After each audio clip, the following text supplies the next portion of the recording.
Waiting season అన్నది ఎవరికీ నచ్చదు. బట్ ఒకవేళ దేవుడు ఎన్నుకొని మిమ్మల్ని ఒక షేప్లో గనక తీసుకువెళ్ళాలని అనుకున్నప్పుడు ఆ వెయిటింగ్ సీజన్ అనేది మీ జీవితాలు ఎదురవ్వచ్చు. దేవుడు తన చిత్త ప్రకారము ప్రతి ఒక్కరి జీవితంలో ఏదో ఒక రూపంలో క్రీస్తును వెంబడించే వారి జీవితాల్లో ముఖ్యంగా ఒక వెయిటింగ్ సీజన్ అనేది అప్పగిస్తారు. ఇలానే ఈరోజు మోషే గురించి తెలుసుకుందాం. హెబ్రూయుల తల్లిదండ్రులకు పుడతాడు. పుట్టుకతోనే శ్రమలు. ఒక పక్కన ఫరో రాజు ఆజ్ఞ పాస్ చేస్తాడు, మగపిల్లలందరినీ వధించాలి. ఎందుకంటే ఇజ్రాయెల్ యొక్క పాపులేషన్ అనేది ఐగుప్తు దేశంలో ఎక్కువైపోతున్న క్రమంలో అది తగ్గించడానికి చంపాలని చూస్తాడు. మోషే తల్లి తనను కాపాడడానికి జమ్ముపెట్లో దాచి 3 నెలలు కాపాడుతుంది. కానీ ఒకరోజు నైలు నదిలో విడిచిపెడుతుంది తను కాపాడలేక. కానీ దేవుడు ఆశ్చర్యరీతిగా ఆ నైల్ నదిలో నుంచి ఫరో కుమార్తె దగ్గరికి పంపించి తనను కాపాడి పెద్ద చేసి అక్కడ 40 సంవత్సరాలు విద్యాభ్యాసాలు సకల ప్రావీణ్యాలు అభ్యసించి మోషే పెరిగి పెద్దవాడయి మిద్యాను అనే దేశానికి పారిపోతాడు. అప్పటికి మోషే వయసు 40 సంవత్సరాలు. 40 సంవత్సరాల తర్వాత మరొక 40 సంవత్సరాలు మోషే ఒంటరి కాలంగా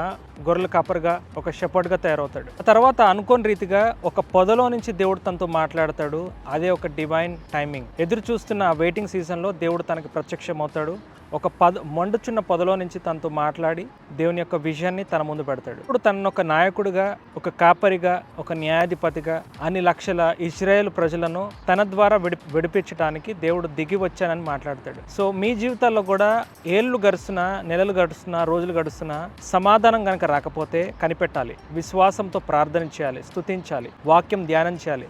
దేవుడు ఒక ఫైన్ డే తన యొక్క చిత్తానుసారంగా ఒక రైట్ టైమింగ్లో దేవుడు మీ ముందుకు రాగలడు. ఆ తర్వాత అక్కడ విడుదల, ఫ్రీడమ్ అనేది, డెలివరెన్స్ అనేది ఖచ్చితంగా మీ జీవితాల్లో కూడా ఉంటుంది. మొత్తానికి వాక్కునిచ్చిన దేవుడు తనని ఐగుప్తు దేశానికి తిరిగి పంపించి మహా అద్భుత కార్యాలు చేస్తాడు. ఎలా అంటే ఎర్ర సముద్రాన్ని పాయలు చేయడం, ఇజ్రాయెల్కి ప్రజలకు పగలు మేఘస్తంభముగా, రాత్రి అగ్నిస్తంభముగా అనేక మహత్కార్యములు, ఎడారిలో నీళ్లు ప్రవహింపజేస్తాడు, మన్నాన్ని కురిపిస్తాడు. ఇలా ఎన్నో ఆశ్చర్యకార్యాలు. మీ జీవితాల్లో కూడా ఆ సీజన్ మొదలవ్వాలనంటే మొదట వెయిటింగ్ అనేది పాస్ అవ్వాలి. నిరీక్షణతో కనిపెట్టండి.